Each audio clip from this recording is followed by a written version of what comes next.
Ladies and gentlemen, please welcome our favourite policeman, Burgess.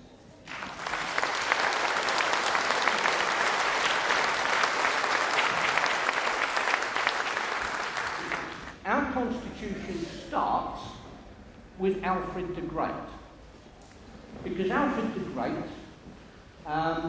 when he'd actually beaten the Danes and was elected King of the English south of Watling Street, he in fact went round all of the old smaller kingdoms and he collected all of the best laws and customs from all of the older kingdoms and he put them in a book of law called the Doom, which means doom, because doom was the punishment if you broke the rules in the book. And he took these to the Witan and he asked them to look at it and tell him whether this was good law or not. And the Witan agreed that it was good law, and it was published throughout Alfred's kingdom as the only law of England, the King's Law. Now the Pope, who was under the mistaken impression that being God's vicar on earth and top man, he in fact had the right to appoint every king and anybody into any position that he wanted to. And he sent an archbishop over from Rome to Alfred, but Alfred had somebody of his own that he wanted to do the job, and so he turned the archbishop round and sent him back. The Pope turned him round again and sent him back with instructions to tell Alfred that he was only king because the Pope allowed him to be king. And if he didn't accept the archbishop, then he'd find a new king. Alfred replied when he returned the bishop the next time that he was elected King of the English and he was answerable to the English people and only to the English people. And that he, as the King of the English, would do what was best for the English. And he had a perfectly good man that he wanted as his archbishop, and he was going to appoint him, and if the Pope didn't like it, tough. If you want me to do something, ask me nicely and I will consider it. And this was the first time that anybody in this country had actually said to anybody from overseas, you have no say in the running of England. We look after our own country and we do what we want to do in our own best interests. And several of our kings, in fact, have done similar things. We end up, of course, with Henry VIII, who had a really big bust up with the Pope, largely because he couldn't keep it in his trousers, and basically split the church away from Rome as the Church of England. But the English Church, the Catholic Church in England, has always been answerable in the final analysis, not to the Pope, but to the King.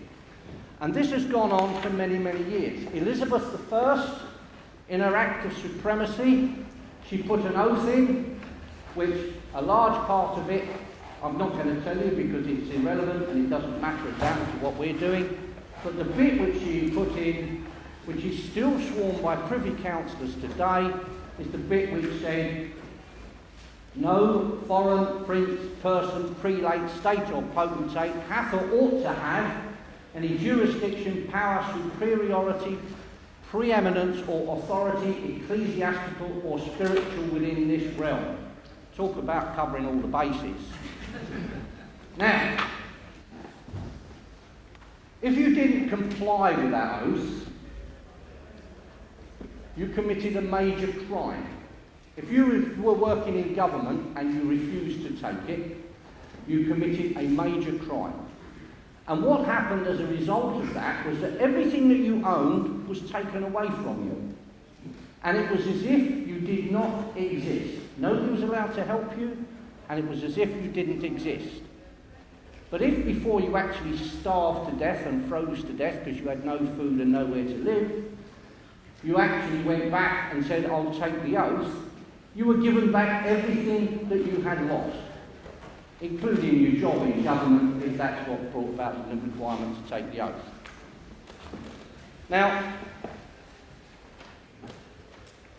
This has gone on, and we've had successive laws, the Charter of Henry I, Charter of Liberties of Henry I, Magna Carta 1215, which was heavily based on the Charter of Liberties of Henry I. We had the Petition of Right, you've got the Grand Remonstrance. All of these things are simply reiterations of Alfred's law. When we got to King James II, and he was doing things that he shouldn't be doing, and Parliament went along and said, hold on a minute, Gov, you can't do that. He simply prorogued Parliament and carried on. So Parliament, who had in fact representatives of Parliament, the Commons and the Lords, wrote in fact to William of Orange. They'd been talking to him for some time, they didn't really like James very much, and they invited him over to take the crown of England if he wanted it. Now, William was having a war with the French and Portuguese. He was not doing too well. He quite would like the idea of having our army and our navy, because we don't lose to the French and the Portuguese. And he felt that was an asset he could use. So he came over.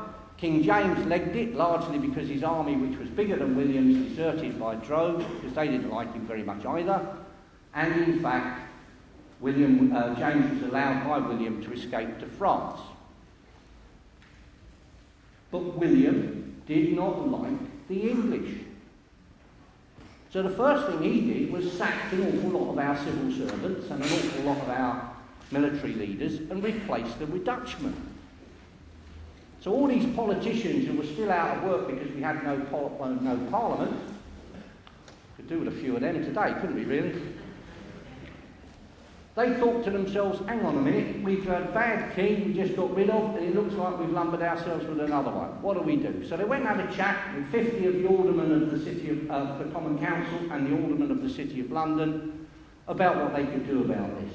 And William found out about this, and he did something rather wonderful.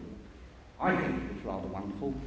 He ordered writs to be sent to every borough in England to ask them to send a representative to Westminster to tell the politicians and him how we, the English, wanted to be ruled. Isn't that wonderful? And the boroughs sent people to Westminster. And they sat down with the politicians and some lords, and they drew up the Declaration of Rights. But there was, at that time, no Parliament. It was purely a convention of some out-of-work politicians, some lords who you can't put out of work because they're hereditary, whether you like it or not, you've got them for good, and I think it's a good thing that we do, and, in fact, the people's representatives. And they drew up the Declaration of Rights. And William was shown this, and he was told, if you want the crown of England, you can have it. But it is obligatory upon you to accept the terms of the Declaration of Rights. If you don't want to, that's fine. Go back to Holland where you came from. But William and Mary, as I say, they were losing against the French. We had him in a seriously good arm lock, and he agreed to accept the Declaration of Rights. But what he also did, when he'd accepted it and been offered the throne, he said, right, well now I'm king, I need a parliament. But we won't worry about an election because we've already got the representatives of the people here, and for the time being they can sit as my parliament. And that parliament passed the Declaration of Rights into the Bill of Rights in 1689. Now the Bill of Rights of 1689, it did in fact simply reiterate the laws of Alfred. That's all it did. It simply said, we like the laws of Alfred. But it didn't say that in so many words. What it said is, you can't send me to prison unless I've been found guilty of an offence in a court of law. You cannot fine me or make me suffer any forfeiture unless I have been found guilty in a court of law. You cannot inflict any cruel or inhuman punishment on me unless I have been found guilty of well, not even at all. You can't do it. End of story. It's not there. You can't do it.